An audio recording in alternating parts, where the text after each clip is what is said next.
300용사의 법칙이라는 제목의 말씀을 가지고 오늘 함께 은혜 받기를 원합니다. 세상 속에는요 무슨 법칙들이 그렇게 많은지 모르겠어요. 얼마 전에 우리 수아가 시험을 쳤는데요. 시험을 쳤는데 지 나름대로 공부한다고 막 하는데 뭐 공부하는 과학에서도 무슨 법칙들이 많더라고요. 뭐 만류 인력의 법칙, 열역학의 법칙, 뭐 오음의 법칙 해가지고 옛날에 이렇게 뭐 하면 전류가 이렇게 흐르면 힘이 이렇게 뭐 작용하고 뭐 그런 참 법칙들이 많아요. 수학에서도 그렇잖아요. 뭐 지수의 법칙, 뭐 코사인의 법칙, 미분의 법칙 머리에 쥐나시죠 벌써부터. 국어에도 마찬가지잖아. 뭐 두음 법칙, 연음 법칙, 뭐 이런 자음 법칙 이런 법칙들이 되게 많더라고요. 그런데 학문적인 것에만 이런 법칙이 있는 것이 아니라 사회 속에서도 여러 가지 이런 법칙들이 생겨났습니다. 우리가 쉽게 옛날에 유행했잖아요. 머피의 법칙, 그죠? 뭐가 안 좋은 일이 겹치려고 그러니까 계속 꼬리를 물고 겹치는 거, 그 머피의 법칙. 머피의 법칙 나오니까 반대되는 셀리의 법칙도 나오더라고요. 그러니까 생각지도 못한 일들, 좋은 일들이 계속 겹쳐져 일어나는 거. 또 어떤 경우에는 하인리히의 법칙이라는 것도 있더라고요. 큰 사건이 일어나기 전에 그 사건 전에 짜잘한 작은 사건들이 일어나서 큰 사건에 대한 대비할 수 있도록 그런 작은 일들이 일어난다라는 그런 법칙이죠. 또 제가 굉장히 의미 있게 읽었던 책 중에 한 권인데 깨진 유리창의 법칙이라는 책이 있습니다. 이 법칙도 제가 굉장히 신앙에서도 이런 법칙이 통용되겠구나라는 그런 생각을 했는데요. 이 사회학자가 그런 이야기했어요. 뉴욕 한복판에 유리창 깨진 유리창 깨진 차를 하나 뒀더니만 그 다음날 차가 완전히 다 털려버렸더라는 거예요. 그런데 똑같은 차인데 멀쩡하게 했더니만 아무도 그 차에 손을 대지 않더라. 그러니까 아주 사소한 것이라도 그냥 방치해 놓으면 이게 문제가 될 가능성이 상당히 높다. 우리 신앙도 그렇잖아요. 우리는 괜찮으려니 했던 작은 그 하나를 묵고하고 넘어가는 바람에 그것이 나중에 눈덩이가 되어서 우리의 신앙을 파멸에 이르게 하는 그런 경우를 많이 봤습니다. 소홀하게 그냥 넘어갔던 그것 하나 때문에 우리의 신앙이 무너지고 말더라라는 거예요. 그런데 이번 말씀을 준비하면서 이런 법칙이 성경에도 있더라고요. 일명 300용사의 법칙입니다. 오늘 본문의 사사기는 여호수아가 죽은 이후에 예언자 사무엘 시대에 이르기까지 약 350년 동안 이어진 이스라엘의 사실은 암흑기적인 역사, 우울했던 그런 역사 가운데 하나가 바로 사사기입니다. 여러분, 사사기는 어떤 내용을 다루고 있습니까? 이스라엘이 평안할 때 하나님 앞에 범죄하고 그로 말미암아 하나님이 이스라엘을 징계하셨고 그 징계를 들은 이스라엘 백성들이 하나님 앞에 회개하고 돌아올 때 하나님이 사사를 통하여 이스라엘을 구원해 주신 역사, 이 메커니즘이 계속 사사기에서는 반복되어집니다. 심지어 13명의 사사가 등장하고 있죠. 우리가 잘 알고 있는 오늘 본문에 등장한 기드온도 마찬가지고 또 마지막 사 삼손도 마찬가지고 이런 수없이 많은 이 사사들을 통하여서 이스라엘이 범죄하고 하나님이 회복시키시고 또 그럼에도 범죄하고 또 회복하는 그런 이스라엘의 암흑기 역사를 다루고 있는 것이 사사기입니다. 본문의 배경을 가만히 보면 여호수아의 인도로 말미암아 가나안 땅을 정복한 이스라엘 백성이 땅을 분배받고 난 다음에 이제 가나안 땅에서 뭐 하면 되는 거예요? 하나님의 뜻대로 안정적인 삶을 살아가면 되는 거였어요. 하나님이 광야에서 주신 말씀을 기억하고 그 말씀대로 하나님이 원하시는 하나님이 정해진 땅에서 평안하게 하나님의 말씀에 순종하며 살아가는 그 삶이 그들에게 주어졌는데, 그런데 이게 안정된 삶이 이게 문제예요. 여러분, 우리의 삶도 마찬가지잖아요. 여러분, 위기가 닥쳐올 때 우리의 삶이 힘든 게 아니에요. 그게 위기가 아니에요. 어쩌면 그 시험, 그 어려움, 그 위기는 신앙인에게, 우리에게는 기회라는 사실입니다. 그런데 정말 우리가 조심해야 될 게 뭐냐? 우리의 삶이 평안할 때라는 거예요. 우리의 삶이 아무 일도 일어나지 않고 평안할 때, 그때가 우리의 삶의, 우리의 신앙의 위기임을 우리는 직감할 수 있어야 합니다. 우리 스스로가 가장 안정적이라고 생각할 때에 우리의 신앙이 가장 넘어지기 쉽다라는 거예요. 그래서 사실은 힘들고 어려운 일이 있을 때 기도는 올라가야 되는 게 아니라 뭐 할 때 올라가야 돼요? 평안할 때 하나님 앞에 나아가서 기도하고 말씀을 붙들고 실험하고 애써야 하는 게 우리의 신앙입니다. 그런데 그렇습니까? 강단에서 이런 이야기 하면 안 되지 싶은데, 옛날에 저희 돌아가신 할머니가 그런 이야기 했어요. 마음이 좀 편안하면 똥창이 무거워져가지고 사람이 쫙 가라앉는다는 거예요. 답답할 게 없다는 거예요. 아쉬울 게 없다는 거예요. 그러니까 내 안에 내가 서물서물하게 올라온다는 거예요. 내 안에 교만이 올라오기 시작하는 거예요. 여러분, 이게 신앙의 위기라는 거예요. 이스라엘 백성도 마찬가지였습니다. 광야 생활, 그 생활이 어떤 생활이었어요? 얼마나 힘들고 어려운 생활이에요. 그리고 가나안 땅을 차지하기 위해서 수많은 전투를 통하여 그 위기도 다 넘겼어요. 이제는 그 가나안 땅에서 평안한 삶을 살아가기만 하면 되는 거예요. 하나님 말씀대로 순종하며 믿음의 길로 살아가기만 하면 돼요. 그런데 이스라엘 백성들이 그 평안 속에서 하나님을 잊어버리고 신앙도 버리고 가나안 땅을 차지했던 그 가나안 민족들이 섬겼던 우상을 섬기기 시작했다라는 거예요. 그러면서 점점 하나님을 멀리하기 시작했습니다. 그러자 하나님께서 어떻게 하셨습니까? 하나님께서 그들에게 고통을 안겨다 주셨습니다. 그 이야기가 사사기예요. 오늘 특별히 기도원이 나올 이 시기에서는 하나님이 누구를 등장시키느냐? 미디안 족속들을 등장시키셔서 하나님은 미디안을 통하여서 이스라엘의 죄 지은 것을 지금 문제 삼고 있으시다라는 것입니다. 미디안은 매년 추수기만 되면 군대를 이끌고 이스라엘에 올라와서 그들의 곡식과 양떼를 빼앗아갔습니다. 그래서 이스라엘 백성들은 추수를 하면 상과 굴에 구멍을 파고 거기에 곡식을 숨겨두고 미디안이 쳐들어올 때를 대비하고, 또한 그들이 쳐들어오기를 두려워해서 몰래 숨어서 겨우 곡식을 빻아서 연명하는 그런 삶을 살았다라는 것이지. 여러분, 우리가 잘 알고 있는 기드온도 마찬가지잖아요. 기드온이 하나님의 부르심을 받을 때 어떻습니까? 밀을 타작하기 위해서 포도즙 틀에 거기에서 몰래 숨어가지고 거기에 밀을 타작하고 있는 그 상황에서 하나님의 부르심을 받았습니다. 이런 생활을 이스라엘이 몇 년을 했다고 성경은 기록합니까? 7년 동안 했다라고 그렇게 기록하고 있어요. 이에 이스라엘은 경제적으로, 정신적으로, 육체적으로 엄청난 피해를 볼 수밖에 없었습니다. 그런 어려움에 처하자 드디어 이스라엘 백성들이 정신을 차린 것 같아요. 사사기 6장 6절에 보시면 뭐라고 이야기하느냐? 이스라엘이 미디안으로 말미암아 궁핍함이 심한지라 이에 이스라엘 자손이 여호와께 부르짖었더라. 이제 드디어 이스라엘 백성이 한계에 온 거예요. 자신의 한계에 부딪힌 거예요. 그래서 하나님 앞에 기도하기 시작했습니다. 여러분, 결국 미디안이라는 세력은 하나님께서 이스라엘을 영적으로 각성시키시기 위해서 악한 도구로 사용된 하나의 도구입니다. 여러분, 우리의 삶이 다 그래요. 여러분, 결코 그리스도를 믿는, 하나님을 믿는 백성들 이외에 다른 모든 것을 하나님이 중요하게 여기신 적이 없어요. 하나님은 우리를 가장 중요하게 여기시는 분이셔요. 그러니까 우리보다 더 큰 세력, 우리보다 더 선한 그 어떤 것이 존재하지 않는다는 거예요. 우리가 때로는 악한 것들이 침범해 오고 우리가 어려움 당하고 그 모든 것들은 다 뭐라는 거예요?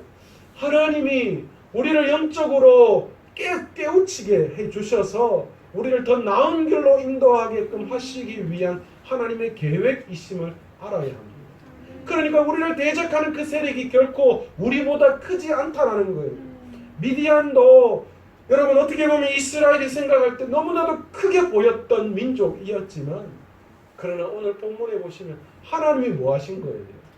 이스라엘을 영적으로 각성시키시기 위해서 미디안을 사용하셨다라는 거예요. 하나님은 이 문제를 해결하시기 위해서 미디안을 물리칠 수 있는 전략을 기드온에게 말씀해 주셨습니다. 바로 그 말씀이 오늘 이 300용사의 법칙이라는 거예요. 여러분, 이스라엘을 쳐들어온 미디안의 군사, 여러분 그 군사의 수가 오늘 성경은 얼마라고 이야기합니까? 대략 잡아서 13만 5천 정도 된다라고 했습니다. 그런데 그런 미디안 군사와 맞서기 위해서 기드온이 처음 모집한 군대의 숫자는 몇 명입니까? 불과 3만 5천 명에 지나지 않는다라는 거예요. 여러분, 이걸 그냥 저걸로 계산하면 450대 1이에요. 이건 뭐 한 사람이 450명을 죽여야 하는 그런 일 앞에 있다. 32,000이죠. 그 450대 1로 싸워야 하는 그런 전투. 이게 우리는 지금처럼 이게 전쟁의 무기가 발달하고 이러면 미사일로 뭐 평평 쏘고 이러지만, 옛날 전쟁은 뭐예요? 칼 들고 방패 들고 나가가 싸워서 뭐 하는 거예요? 상대 군사가 죽을 때까지 치는 거예요. 내리치는 거예요. 죽을 때까지 치는 거예요. 그러면 한 명이 450명을 상대했는데 이게 전쟁이 되는 전쟁이야, 안 되는 전쟁이에요. 그런데 여러분, 하나님은 이 전쟁을 이스라엘 손에 붙이셨고, 심지어는 모여든 32,000명이 아니라 그 중에 다 돌려보내고 300명만이 13만 5천 명을 상대하게 하셔서 그 전쟁에 이기게 하셨다라는 거예요. 이게 여러분 300용사의 법칙이에요. 이게 성경에서 이야기하는 하나님의 법칙이라는 것이죠. 오늘 본문 보면 기드온을 중심으로 미디안 군사를 상대하기 위해서 이스라엘 백성들을 모집했습니다. 거기에서 모여든 사람이 32,000이에요. 그런데 여러분, 이 32,000명 중에서는 여러분 억지스럽게 어쩔 수 없이 모인 사람들도 많았던 것 같아요. 그런데 이 32,000명만으로도 전쟁은 불가능한 거예요. 그런데 놀랍게도 이 과정에서 하나님께서 기드온에게 말씀하십니다. 뭐라고 말씀하십니까? 숫자가 너무 많다는 거예요. 여러분, 이게 이해가 갑니까? 32,000명이 싸워도 450대 1인데 하나님은 지금 기도하는데, 야 너무 많이 모였어 지금. 야 너 지금 이 숫자 너무 많아. 그렇게 말씀하시는 거예요. 도대체 기드온이 이해가 되지 않았을 것 같아요. 그래서 하나님께서 기드온에게 말씀하십니다. 1차로 먼저 두려워 떠는 자들을 보내라고 말씀하십니다. 그렇게 떠나간 사람이 몇 명이요? 22,000명이에요. 남은 자가 고작 1만 명입니다. 이제 전세가 또다시 역전돼요. 450대 1이 아니라 1350대 1로 싸워야 하는 더 극한 상황이 놓여져 있습니다. 그런데 또 하나님께서 기드온에게 말씀하십니다. 그것도 많다는 거예요. 1만 명도 많다는 겁니다. 그래서 기드온에게 이야기합니다. 내가 어떤 한 가지 이야기를 할 텐데 그 조건에 맞는 사람만 전쟁에 나갈 수 있을 것이다. 그렇지 않은 사람은 다 떠날 것이다. 그렇게 말씀하십니다.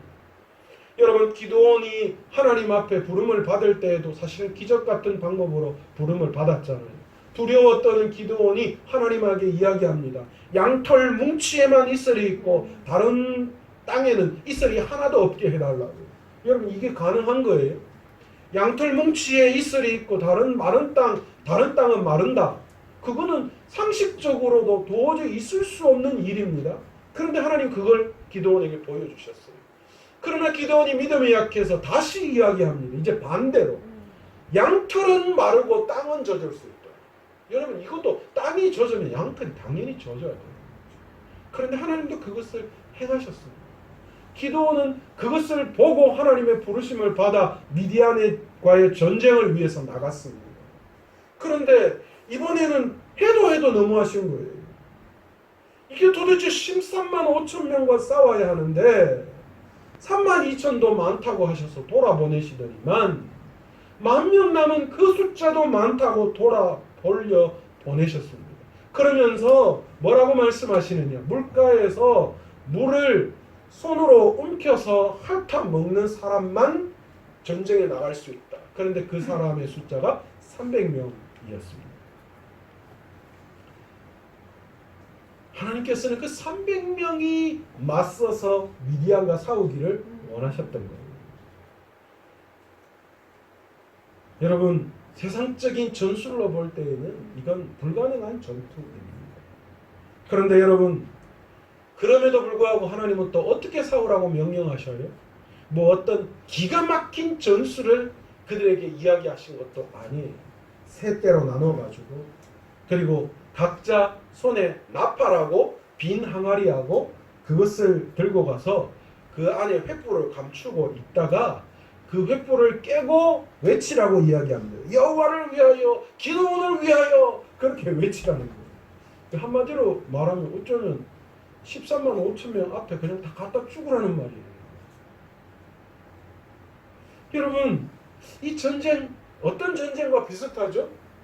이스라엘이 가나안에 들어왔을 때 여리고성에서 전투를 할 때 그 견고한 여리고성을 무너뜨린 장면이 떠오르지 않습니다.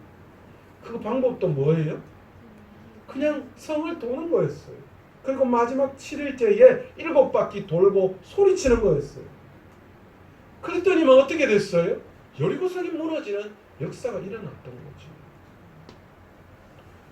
여러분, 동일하게 기드온에게 전쟁의 방법을, 그 방법을 말씀하시는 거예요.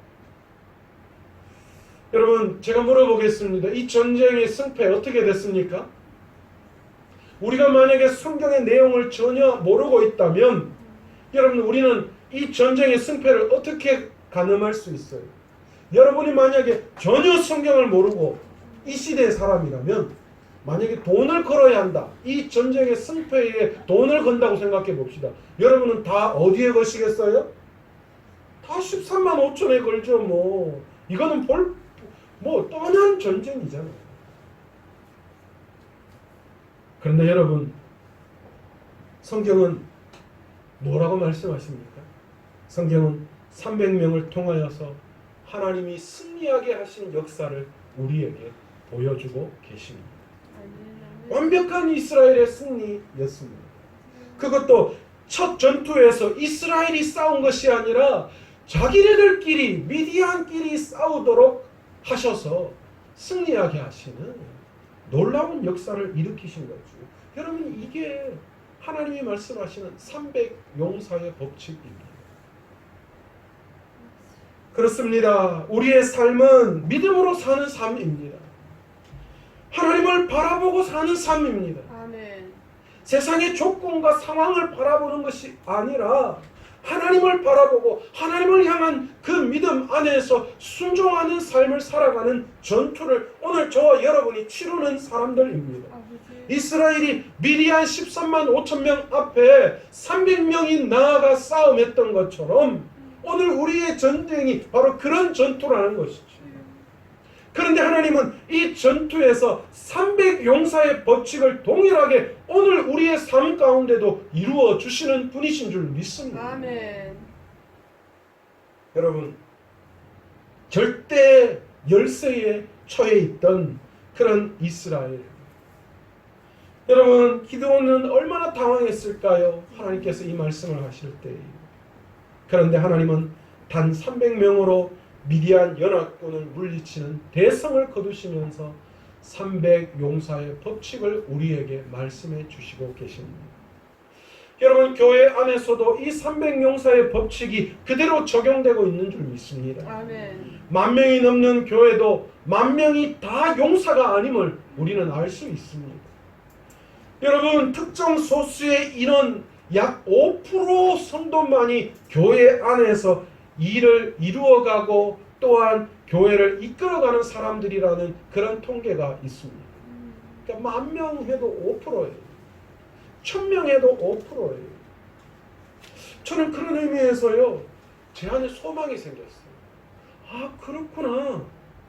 이 300용사에 해당하는 일꾼은 일당 100이요, 일당 1000이요, 일당 만을 감당할 수 있는 사람이구나. 그러면 우리 교회 성도님들 모두가 다 이 300용사의 법칙대로 300용사가 된다면 아멘. 우리도 큰 교회 부럽지 않다. 아멘. 아멘. 우리도 큰 일을 하나님 앞에 행할 수 있겠다. 아멘. 그 생각을 하게 되었습니다.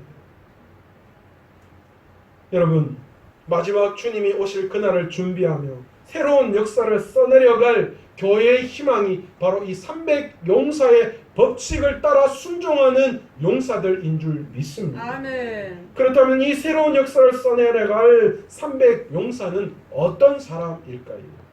제일 먼저 삶의 주어를 하나님으로 바꾸는 사람, 이 사람이 300용사의 법칙을 따르는 300용사들인 줄 믿습니다. 아멘. 아멘. 믿음의 싸움은 사람이 하는 것이 아니라 하나님의 손에 의해서 이루어진다 라는 것을 우리는 알아야 합니다. 여러분, 전쟁의 승패는 뭐에 달려 있어요? 군사력에 달려 있는 것이 아니라 하나님의 손에 달려 있다. 아멘.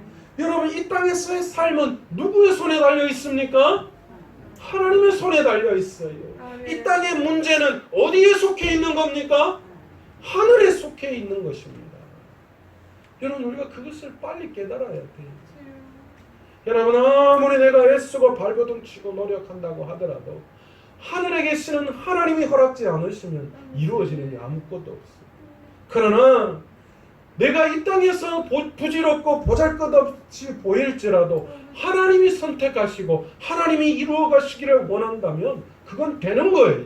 아멘. 여러분, 이게 300용사의 법칙이잖아요. 지금 이스라엘의 군대는 단 300명입니다. 300명이 미디안의 13만 5천 명을 이겼습니다. 그 원리가 무엇입니까? 전쟁에서는 하나님의 전략에 순종하는 것이라는 거예요. 아멘. 여러분, 우리가 이 땅에서의 삶도 마찬가지입니다. 이 땅에서의 삶의 승리의 비결은 하나님의 말씀에 승리하는 거예요. 하나님은 이 싸움에 앞서서, 이 미디안과의 싸움에 앞서서 이스라엘에게 경계하게 하신 것이 있습니다. 뭡니까? 그것이 바로 자신의 군대의 힘과 능력을 과신하지 말라라는 거예요. 이스라엘이 3만 2천이 모였을 때 하나님이 뭐라고 기드온에게 말씀하십니까? 너희 힘으로 싸워서 승리했다라고 이야기할 것 같아서 너희 숫자를 돌려보내라고 말씀합니다. 여러분, 이스라엘의 백성의 싸움이 하나님이 없는 싸움이 되지 않도록, 또한 자신의 힘과 능력으로 싸움에서 승리했다는 교만에 빠지지 않도록 하나님은 지금 이스라엘을 경계하고 계시는 것입니다. 전쟁을 앞둔 이스라엘 백성에게 하나님께서 하신 명령을 떠올려 보십시오. 여러분, 전쟁에서의 전략도 어떻습니까? 뛰어난 전략이나 모사가 아니라 여러분, 어쩌면 믿음의 고백이었습니다. 이스라엘을 위하여, 이 기드온을 위하여 라고 외치는 그 외침 소리를 한번 들어보십시오. 이거 무슨 소리예요? 믿음의 소리입니다. 믿음의 소리. 하나님께서는 이스라엘 백성에게 자신의 군사력과 능력으로 싸워 승리한 것이 아니라 하나님이 싸워주셔서 승리했다는 것을 깨닫게 하시기를 원하셨던 것입니다. 여러분, 실제로 미디안 군대끼리 싸웠어요. 이스라엘이 싸운 것이 아니에요. 그렇게 패하고 난 도망가는 적들을 이스라엘이 쫓은 거잖아요. 창세기 26장 12절에 보시면 이삭이 흉년에 100배의 소득을 얻은 것에 대한 이야기가 나오고 있습니다. 여러분, 왜 하필이면 100배였을까요? 이삭이 흉년 때에 왜 100배의 소득을 올렸다고 이야기하는 걸까요? 여러분, 농사일을 하는 상황에서, 농사일에서는요, 사람이 노력해서 얻을 수 있는 이 소득의 한계가 있어요. 그런데 여러분, 농사해서 윤장로님 아무리 노력한다고 해서, 사람이 노력한다고 해서 여러분, 이 농사에서 100배의 소득을 올릴 수 있을까요? 이거 불가능한 거예요. 아무리 애쓰고 힘써도 사람의 노력으로 농사에서 100배의 소득을 올릴 수 없어요. 여러분, 하나님이 지금 이삭을 통하여 말씀하시는 게 그게 이삭이 흉년에 열심히 일해서 100배의 소득을 올린 것이 아니라 이삭의 노력과는 상관없이 뭐 했다는 거예요? 하나님이 흉년 때 이삭과 함께 하셔서 100배의 소득을 올렸다는 그것을 드러내시는 말씀입니다. 아멘, 아멘. 여러분, 오늘 기도원과 300 용사, 여러분, 이 역사는 그들의 지혜와 능력이 아니라 하나님이 하셨다라는 것을 아멘. 드러내고 계시는 것입니다. 우리가 기억해야 할 것이 있습니다. 우리는 우리의 삶의 주어를 내가 아니라 하나님으로 바꾸어 나아가야 합니다. 아멘. 내가 하니까 그 내가가 살아있으니까 여전히 어려움 중에는 실망하고 또 가지고 있을 때에 교만할 수밖에 없는 거예요. 그 모든 것이 다 내가가 아니라 하나님이 주셨다라고 인정할 때에 우리가 진정한 300 용사에 들어갈 수 있는 거예요. 아멘. 그럴 때에 주시는 이도 여호와시요 거두어 가시는 이도 여호와심을 깨닫게 되고 그래서 순종할 수 있는 거예요. 내가 어려움 중에도 하나님은 이 어려움 뒤에 우리의 삶을 인도하셔서 더 큰 것을 허락해 주시는 하나님이심을 인정하게 되고 더 큰 것을 주실 때 이거는 하나님이 주시는 것이기에 내가 더욱더 겸손하게 하나님 앞에 나아갈 수 있는 것이죠. 여러분, 그러기에 우리의 삶의 승리의 해답은 하나님이어야 합니다. 내가 아니라 하나님. 아멘. 우리의 삶이 이 하나님이 중심이 될 때에 내가 중심이 된 거에서 하나님이 중심이 될 때에 우리가 바로 이 300 용사의 법칙을 따르는 300 용사가 될 수 있는 줄 믿습니다. 아멘. 그 기적의 역사를 써가고 하나님의 일하심을 지켜보며 신앙의 간정, 승리의 간정을 써내려가는 주인공이 되시기를 간절히 축원합니다. 아멘. 두 번째 300 용사는 어떤 사람입니다. 하나님만 바라보고 일하는 사람이라는 것이죠. 우리는 본문에서 안타까운 사람들을 생각하게 됩니다. 바로 승리의 현장을 경험하지 못하고 두려워 떨어서 집으로 돌아가 버린 22,000명입니다. 여기에서 두려워했다라는 것은 다른 말로 이야기하면 무슨 말입니까? 믿음이 없었다라는 것을 볼 수 있습니다. 아마도 이 전쟁에 나아가기 위해서, 이 전쟁을 치르기 위해서 모이기는 모였는데 그런데 아마 남의 이목 때문에 아니면 각 지파에서 차출되어야 됐기 때문에 어쩔 수 없이 나아갈 수밖에 없는 그런 상황 가운데 끌려온 사람들도 없지 않아 있었을 것입니다. 이런 사람들은 전쟁에 도움이 되는 것이 아니라 어쩌면 방해꾼이 될 수밖에 없습니다. 여러분, 당시 전쟁에서 가장 무서운 것은 무엇이냐? 두려워 떠는 거예요. 전쟁에서 가장 무서운 것은 무기와 전략의 문제가 아니라 두려워 떠는 마음입니다. 여러분, 교회 안에도 믿음으로 일하는 것이 아니라 여러 가지 상황 때문에 타인의 이목 때문에 내가 그래도 직분자이기 때문에 어쩔 수 없이 어떤 일들을 행하는 사람들을 볼 수 있습니다. 그런데 여러분, 안타까운 것은 그렇게 교회 안에서 일하는 일꾼은 사실 일꾼이 아니라 방해꾼입니다.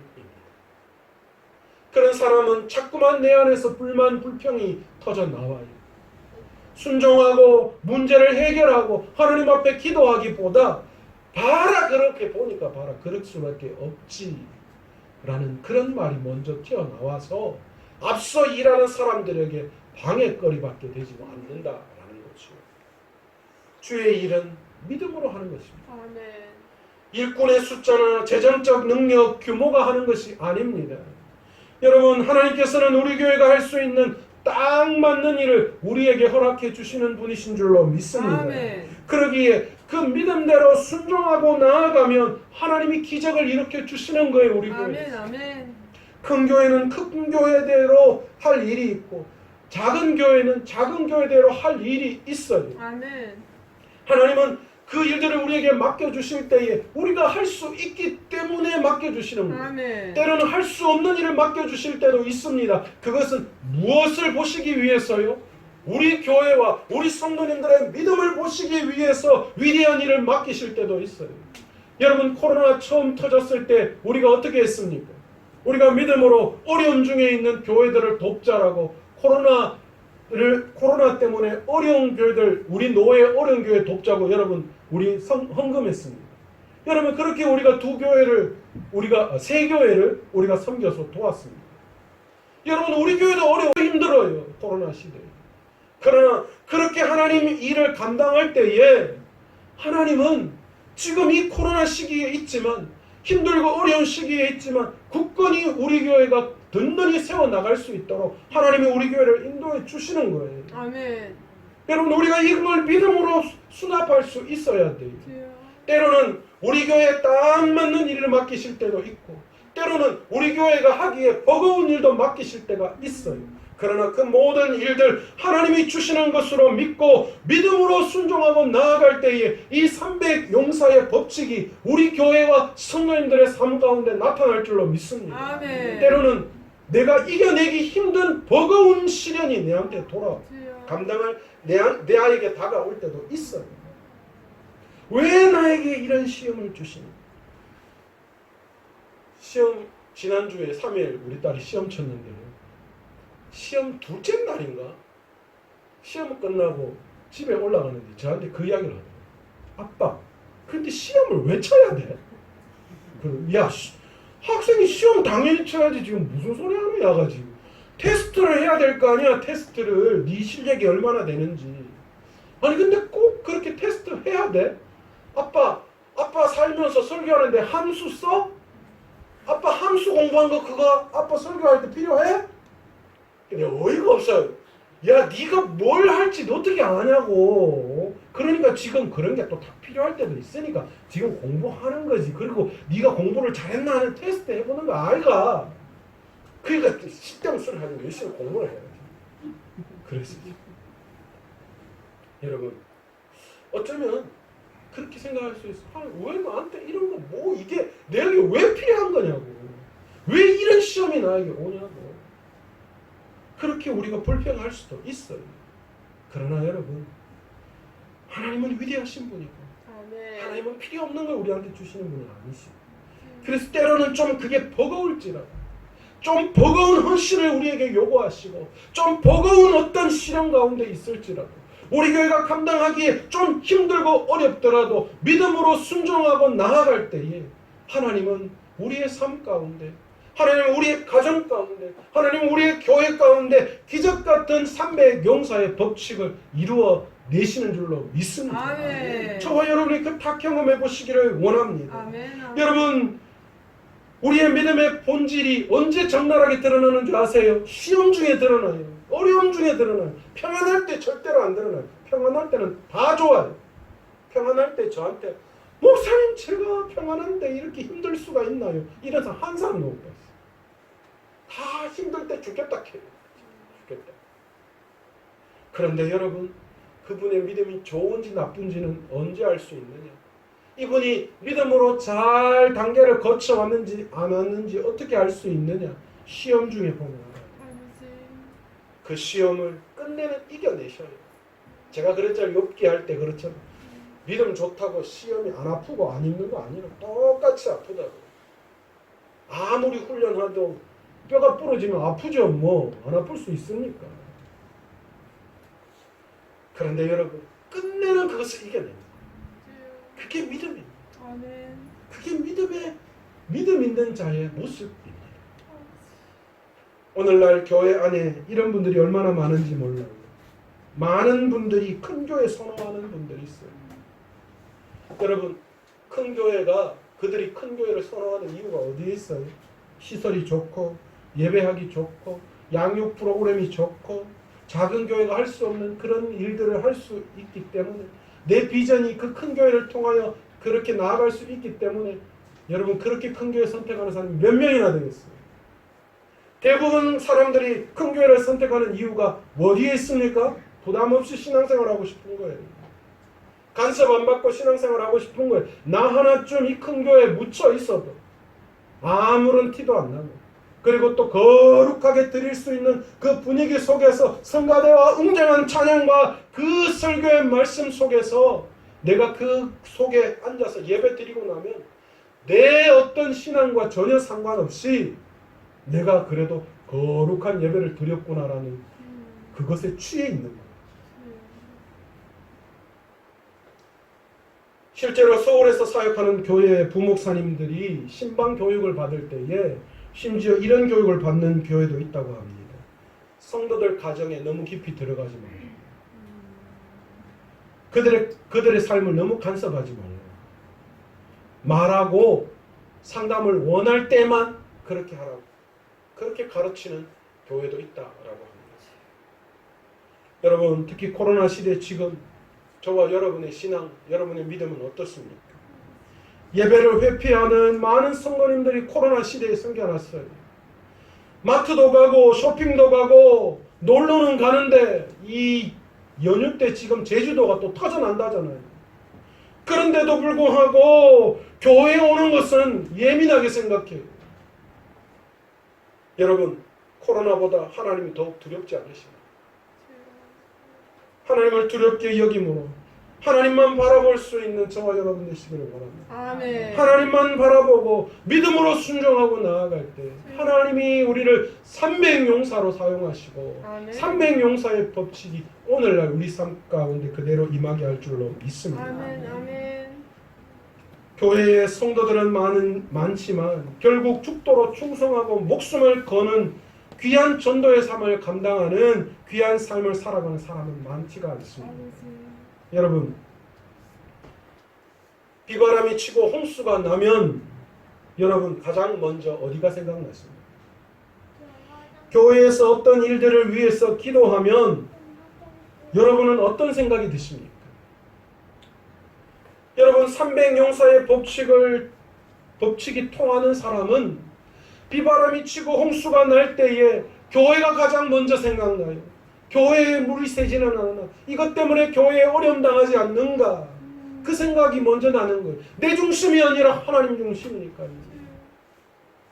여러분 교회의 어떤 일들을 위해서 기도할 때에 여러분 이 300용사의 사람들은 어떻게 하느냐. 내가 그 일에 가장 먼저 앞서야 되겠다.